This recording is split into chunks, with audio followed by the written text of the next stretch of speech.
Vice chancellor గౌరవనీయులు కృష్ణారెడ్డి గారికి, వేదిక నుంచిన పెద్దలందరికీ, ఇక్కడికి విచ్చేసినటువంటి కడప జిల్లా పిల్లలకు, తల్లిదండ్రులకు అందరికీ కూడా స్వాగతం, సుస్వాగతం. మాకు గోపాల్ సారు జనరల్ మేనేజర్గా ఉన్నప్పుడు చాలా తూర్లు ఆయన దగ్గరికి పోతా ఉన్నాం.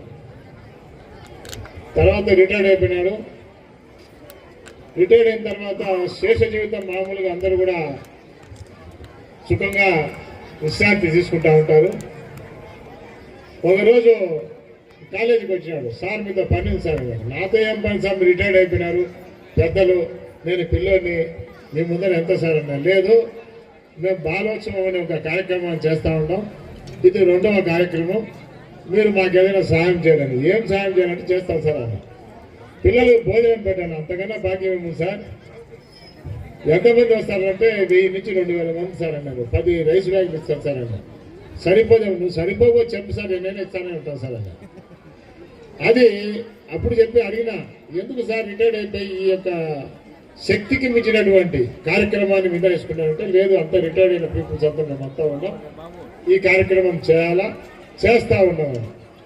నిజంగా ఇప్పుడు కళ్ళాలు చూస్తూ ఉంటే వాళ్ళు రిటైర్డ్ కాలే, మానసికంగా రిటైర్డ్ అయినారు కానీ, శారీరకంగా రిటైర్డ్ అయినా కానీ వయసు రీత్యా ఇంకా యువకులుగానే ఉన్నారు.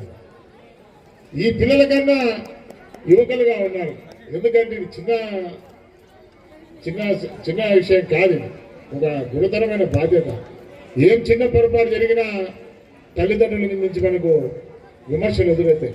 అటువంటి కార్యక్రమాన్ని భుజస్కంధాలను చేసుకొని ఇంత పెద్ద ఎత్తున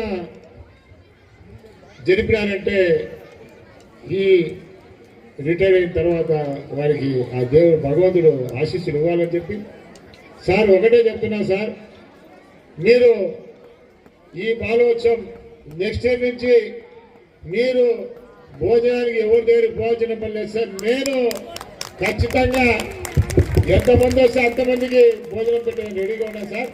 తప్పకుండా పెడతాను సార్. ఎందుకంటే వీళ్ళందరూ మా పిల్లలే సార్. మా పిల్లలు మేము భోజనం పెట్టకపోతే ఎవరు పెడతారు సార్? మేమే పెట్టాలి. కాబట్టి చివరగా చాలా మంది తల్లిదండ్రులు ఉన్నారు ఇక్కడ. మీ అందరికీ ఒకటే రిక్వెస్ట్, దయచేసి మీ పిల్లలకు వాహనాలను నడిపేదానికి, రోడ్డు మీద నడిపేదానికి దయచేసి ఎటువంటి పరిస్థితుల్లో మీరు